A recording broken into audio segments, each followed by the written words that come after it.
Hello friends, स्वागत है आप सबका हमारे यूट्यूब चैनल मास्टर जी पर।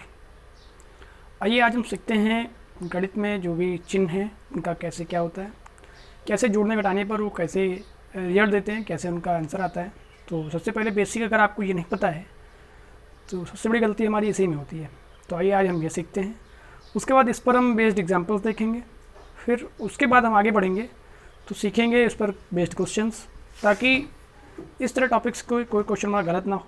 आइए सीखने की कोशिश करते हैं और देखते हैं। जैसा आप देख रहे हैं लिखा भी है, गणितीय चिन्हों का खेल इतना आसान। तो आइए देखते हैं पहले सबसे पहले जोड़ने का क्या नियम है। अगर अपने पास दो संख्याएं धनात्मक हैं और दोनों को हम जोड़ दें तो उसका उत्तर भी धनात्मक आएगा। जैसे मान लिया अपने पास दो संख्याएं 10 और 15 हैं। आपको पता है कि जब भी कोई धनात्मक संख्या होती है तो उसमें कुछ चिन्ह नहीं लगे होते हैं। जैसे आप देख रहे होंगे ना इसमें चिन्ह लगाए ना इसमें लगाए। तो जब इसको हम जोड़ेंगे तो आपको सीधा से पता है आंसर कितना आएगा, 25। आप देख रहे होंगे 25 आंसर आपको दिख रहा होगा। तो इस प्रकार से अगर हम देखें कि अगर सभी संख्याएं धनात्मक हैं तो उनका योग भी धनात्मक होता है, यानी plus plus plus equals two plus. दूसरा देखते हैं प्लस प्लस माइनस। इसका मतलब ये दिया है कि अगर एक संख्या धनात्मक है और एक संख्या ऋणात्मक है, बीच में धन का चिन्ह लगा है, तो उसका उत्तर वही आएगा जिसके साथ साइन बड़े वाले लगा होगा। जैसे मान लिया हमारे पास एक संख्या 10 है, दूसरी 15 और तीसरी -15। आप ये देख रहे होंगे एक संख्या 10 है, फिर प्लस लगा, फिर -15। तो इस तरह जब भी तीन चिन्ह दिख जाए हमको, प्लस प्लस माइनस, जब भी तीन चिन्ह दिख जाए तो उसमें हमेशा एक चीज़ याद रखना है कि जिसके साथ जो संख्या बड़ी होगी उसके साथ जो चिन्ह लगा होगा हमेशा उसी का उत्तर होगा।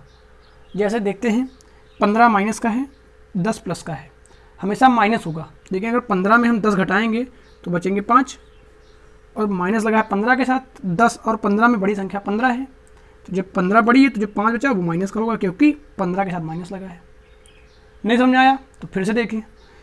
जब अपने पास एक संख्या धन की हो, एक संख्या ऋण की हो और दोनों को जोड़ना हो, जब हम दोनों को जोड़ेंगे तो जिसके साथ जो बड़ी संख्या होगी उसके साथ जो चिन्ह लगा होगा उत्तर में वही संख्या चिन्ह के साथ आएगी।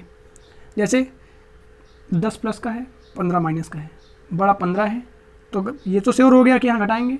घटाने के बाद बचेगा कितना, 5। लेकिन बड़ी संख्या कौन सी है, 15। ये भी हमको ध्यान रखना है। तो 15 में जब 10 घटे तो बचे 5, लेकिन बड़ी संख्या 15 है, हमने लिखा भी कि चिन्ह सहित उसका उत्तर आएगा, तो आ गया -5। फिर तीसरा ध्यान रखते हैं, अगर दो संख्या ऋणात्मक हैं उनको जोड़ना है। जैसे -10 प्लस -15, तो इस तरह से इसका आंसर क्या होगा ये आप समझें।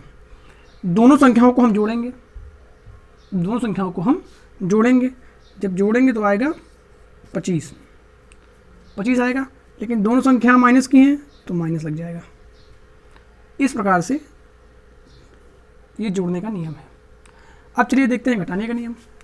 तो अभी हमने देखा ये जो नियम है और ये नियम एकदम सेम है कि अगर दो संख्याएं माइनस की हैं, जैसे -10 प्लस -15, तो हमको पता है कि हमेशा जोड़ेंगे। दोनों माइनस की हों तो जुड़ेंगी और लगेगा माइनस। उम्मीद करते हैं आपको अच्छे समझ में आ रहा होगा। फिर आगे देखते हैं, अगर तीनों संख्याएं माइनस की हैं, या अगर आपको नज़दीक में दो माइनस एरिया दिख जाते हैं तो आपको ध्यान ये रखना है कि वो प्लस हो जाएगा। जैसे अभी हम आगे देखते हैं, ये तो आपने देख लिया। अब मान लो अपने पास -10 -15 इस प्रकार से दिखा है, तो ये हमने बताया ना, दो माइनस पास पास दिख जाएं तो दोनों प्लस बन जाते हैं। वो कहीं भी हो, चाहे गुणा में हो, चाहे भाग में हो, चाहे जोड़ में हो, कहीं भी दिया हो, अगर दो माइनस पास पास दिख जाते हैं तो वो हमेशा प्लस बन जाते हैं। जैसे -10, ये माइनस प्लस 15। अब हम लोग यहाँ पर आ गए कि ये माइनस का हो गया, ये प्लस का हो गया, तो 15 में 10 घटे तो कितने बचे, 5। यहाँ पे हम लोगों ने देखा था 15 बड़ा था, 10 छोटा था। यहाँ पे देख रहे हैं 15 प्लस का है, 10 माइनस का है, यानी 15 बड़ा है, 10 छोटा है। यहाँ पर 15 छोटा था, 10 बड़ा था। समझ आ रहा होगा। माइनस का मतलब ही होता है कमी, प्लस का मतलब अधिकता, सभी को पता है। फिर आगे देखते हैं गुणा के नियम में क्या होता है। दो संख्याओं का गुणा, दो धनात्मक संख्याओं का गुणा हमेशा एक धन संख्या होती है। जैसे 10 गुणित 15, तो इसका आंसर आएगा 150। एक धन संख्या और एक ऋण संख्या का गुणा हमेशा ऋण संख्या होता है। जैसे 10 गुणित -15, तो इसका कितना आएगा -150, माइनस लग जाएगा। फिर वही बात -10 गुणित 15, इसमें भी वही -150। एक धन संख्या एक ऋण संख्या का गुणा हमेशा ऋण संख्या होता है, जबकि दोनों ऋण संख्याओं का गुणा हमेशा धन संख्या होता है। जैसे माइनस गुणित -15, तो ये आ गया माइनस का 150। आशा करते हैं आप यहाँ तक अच्छे से समझ पाए होंगे। फिर से देखिए एक बार, जब तीनों संख्याएं प्लस की हों तो उनको अगर हम जोड़ेंगे तो उनका आंसर प्लस आएगा। एक संख्या प्लस की है, एक संख्या माइनस की है, अगर इनको हम जोड़ेंगे तो जो संख्या बड़ी होगी उसके साथ जो चिन्ह लगा होगा वही चिन्ह उत्तर में आएगा और उनको हम घटाएंगे। जैसे हमने देखा अभी 10 और 15, 10 प्लस का है, 15 माइनस का है, इनको जोड़ा गया, लेकिन हमने बताया कि जिस बड़ी संख्या के साथ जो चिन्ह लगा है उत्तर में वही बड़ी संख्या आएगी। जैसे 15 बड़ा है 10 छोटा है, हमेशा घटाएंगे, बचेगा 5, लेकिन 15 बड़ा है 10 से, माइनस चिन्ह 15 के साथ लगा है तो माइनस का 5 आंसर आएगा। फिर अगर दोनों माइनस के हैं तो उनको हमेशा जोड़ेंगे, लेकिन चिन्ह हमेशा माइनस का होगा। सबसे ज़्यादा गलतियाँ इसी चैप्टर में होती हैं, तभी आज हमने स्पेशल इसी पर एक वीडियो पेश किया, एक वीडियो बनाया, ताकि जो इस चैप्टर से गलतियाँ होती हैं, चाहे यूपी टेट के स्टूडेंट्स हों, लड़कियाँ खासकर ज़्यादा गलती करती हैं मैथ में, इस टॉपिक में, तो आप सभी देखें, सीखें, अपनी गलतियों को ख़त्म करें। और अगर अब बात आती है घटाने के नियम में, दोनों संख्याएं माइनस में हैं तो हमेशा उनको आंसर, हमने बताया भी कि अगर दोनों संख्याएं माइनस में हैं उनको जोड़ेंगे और आंसर हमेशा माइनस में आएगा। जैसे -10 -15 तो कितना आएगा -25। फिर देखिए अगर तीनों संख्याएं माइनस में हैं, जैसे हमने देखा था, तो जब जो नज़दीक माइनस दिख जाएँ तो वो बन जाते हैं प्लस। ये हमेशा याद रखना है कि जब भी 2 माइनस नज़दीक में दिख जाए तो उनको हमेशा प्लस मान लिया जाता है। ठीक, इस तरह से ये हो जाता है। ये जो नियम है सेम इसकी तरह है। फिर आगे चलते हैं गुणा के नियम में। तो दो अगर धनात्मक संख्याएं हैं उनका हम गुणा कर दें तो जो उत्तर होगा वो धनात्मक संख्या होगा। इस प्रकार से इसमें आते हैं एक धनात्मक संख्या एक ऋणात्मक संख्या, अगर इनका हम गुणा कर दें तो इनका भी आंसर ऋणात्मक संख्या आएगा। फिर एक ऋणात्मक संख्या एक धनात्मक संख्या, इनका भी गुणा कर दें तो हमेशा ऑलवेज नेगेटिव साइन आएगा। उसके साथ ध्यान दीजिए अगर दोनों नेगेटिव साइन हैं उनका हम मल्टीप्लाई कर दें तो हमेशा पॉजिटिव साइन आएगा। तो ये हो गए नियम हमारे जोड़ने और घटाने और गुणा करने के। अब जो नियम है हमारा भाग करने का वो भी सीखते हैं। भाग करने का नियम ये है कि अगर दोनों संख्याएं माइनस में हैं तो दोनों संख्याएं प्लस हो जाएंगी। अगर दोनों संख्याएं प्लस में हैं तो हमेशा आंसर इनका प्लस में आएगा। अगर एक संख्या माइनस में है एक संख्या प्लस में है तो हमेशा आंसर माइनस में आएगा। अगर एक संख्या ऊपर वाली माइनस प्लस में है नीचे माइनस में है तब भी आंसर माइनस में आएगा। इन सब बातों को आप नोट करें, एक नोट्स बनाएं। आने वाला जो कल का वीडियो है उस पर हम इस तरह के क्वेश्चंस लेकर के आएंगे। पहली चीज़ उसमें हम आपको सिखाएंगे घातांक क्या होता है, करली क्या होता है, स्क्वायर रूट कैसे निकालते हैं, कैसे स्क्वायर को हम आसानी से निकाल सकते हैं। एक छोटा सा एग्जाम्पल आपको सिखा दें। इस तरह के क्वेश्चन हम कल सीखने वाले हैं। जैसे आपसे पूछा जाता है कि बताइए 94 का स्क्वायर कितना होगा, तो आप सोचेंगे कि 94 को हम गुणा करें या उनका 2 बार गुणा करें, उनका हमें तो 90 + 4 का स्क्वायर बनाए। ये भी हम आपको अलजेब्रा में सिखाएंगे, जब अलजेब्रा पढ़ेंगे तभी सिखाएंगे, लेकिन आपको वहाँ ट्रिक से सिखा देते हैं। जैसे 94 का स्क्वायर आपसे पूछा, 94 का स्क्वायर कैसे होगा, तो हमको ध्यान रखना है 9 चौको 36, 36 दूना 72, तो हम इस प्रकार से पहले 72 लिख लेते हैं।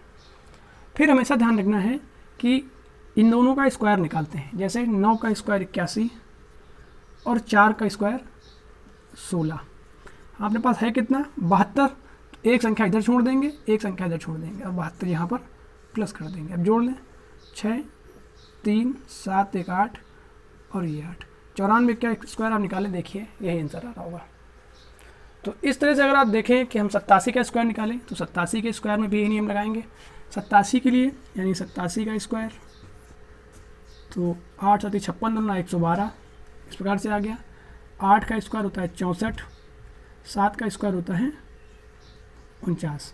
इधर एक संख्या छोड़ दें और इधर इनको जोड़ दें, तो ये 9 4 2 6 4 1 5 और 6 1 7 75 69। अब करके देख लें, यही आंसर आपका भी आएगा। इस तरह के कल क्वेश्चन हम सीखेंगे। ये 2 संख्याओं वाले हैं, हम 3 संख्या, 4 संख्या, 5 संख्या तक के वर्ग निकालना सीखेंगे, वो भी चुटकी बजाते हुए। लेकिन उसके लिए आपको करना क्या होगा, चैनल के साथ जुड़ना होगा, सब्सक्राइब करना होगा और मन से पढ़ना भी होगा। कल से हम आपको होमवर्क भी देंगे, आप वो होमवर्क सॉल्व करेंगे। अगले वीडियो में उसका हम सोल्यूशन भी देंगे, जो टफ क्वेश्चंस होंगे। और अभी जो हम आपको कल करली पढ़ाएंगे, आप देखिए ऐसा करली आपको पूरे यूट्यूब में पढ़ने को नहीं मिलेगा। आने वाले समय में जो हम विज्ञान पढ़ाएंगे, ऐसी विज्ञान आपको पूरे यूट्यूब में पढ़ने को नहीं मिलेगी, क्योंकि कुछ नोट्स अपने होते हैं, तो उन नोट्स को हमने अपने तरीके से बनाया है और वो हम आप सबके बीच में शेयर करेंगे। लेकिन उनको सीखने के लिए, पढ़ने के लिए आप सबको हमारे यूट्यूब चैनल से जुड़ना होगा, सब्सक्राइब करना होगा और अपने मित्रों से भी शेयर करना होगा और मित्रों से भी इसको सब्सक्राइब करवाना होगा। क्योंकि हमारा जो टारगेट है कि अप्रैल, मई और जून में अपने पास 10,000 सब्सक्राइबर होने चाहिए। और कल हम लोगों ने लगभग 150 सब्सक्राइबर पूरे कर लिए हैं। अभी 15 दिन लगभग जुड़े हुए हैं, 150 सब्सक्राइबर पूरे हो चुके हैं। तो अगर ऐसे ही आप सभी अपना समर्थन, प्यार और मेहनत देते रहेंगे, निश्चय ही हमारे 10,000 नहीं 1 लाख भी होंगे, आने वाले समय में 10 लाख भी होंगे। तब हम और अच्छे से पढ़ेंगे। बस हमारा मकसद यूट्यूब पर आकर के प्रसिद्धि कमाना है, पैसा कमाना नहीं। पैसा तो हम शिक्षक लाइफ से कमा ही रहे हैं, लेकिन नाम भी कुछ ज़रूरी है। उसी को पढ़ाने के लिए हमने जो है यूट्यूब चैनल जनरेट किया, आप सबके बीच में आए। आप सबका समर्थन और प्यार की उम्मीद करते हैं आपको वीडियो पसंद आया होगा, आप अच्छे से सीखे होंगे। अगर नहीं समझ आया, एक बार फिर से देखें, फिर से समझ नहीं आता है तो आप फिर से कमेंट करें, कमेंट करके हमें बताएं आपको क्या समझ नहीं आया। हम आपकी पूरी हेल्प करेंगे और कोशिश करेंगे कि आपका जो भी डाउट है वो क्लियर हो। अभी आप देख रहे हैं, अभी तो मैथ का बेसिक चल रहा है। अभी जब हम आगे एडवांस क्वेश्चन पढ़ेंगे तो वो क्वेश्चन हम ऐसे तरीके से सॉल्व करेंगे कि जो आप क्वेश्चन एग्जाम में छोड़ देते थे, अब आप सोचेंगे इनको हम कैसे सॉल्व कर सकते थे। तो उन क्वेश्चंस को अब हम आगे सॉल्व करने वाले हैं। मैथ का बादशाह, साइंस का बादशाह हम आपको बना करके छोड़ेंगे। उसके लिए बस आपको हमारे साथ जुड़े होना होगा, पढ़ना होगा, मेहनत करनी होगी, अपने लिए भी, हमारे लिए भी। क्योंकि अगर आप अपने लिए मेहनत करोगे तो हम आपके लिए करेंगे, आप हमारे लिए करेंगे। एक चेन चलती है, अगर आप चेन को आगे बढ़ाते रहेंगे तो निश्चय ही हम और अपना परिवार, यूट्यूब परिवार बहुत ऊपर तक जाएगा। और जितने लोग भी जुड़े हैं सब कहीं ना कहीं अपने लक्ष्य तक पहुँचेंगे। इन्हीं शुभकामनाओं के साथ आज की इस वीडियो को समाप्त करते हैं और आशा करते हैं आपको समझ में आया होगा। आप पढ़ें, देखें, समझें, ना आए तो कमेंट करें, हम फिर बताएंगे। ठीक है मित्रों, जय हिंद, जय भारत।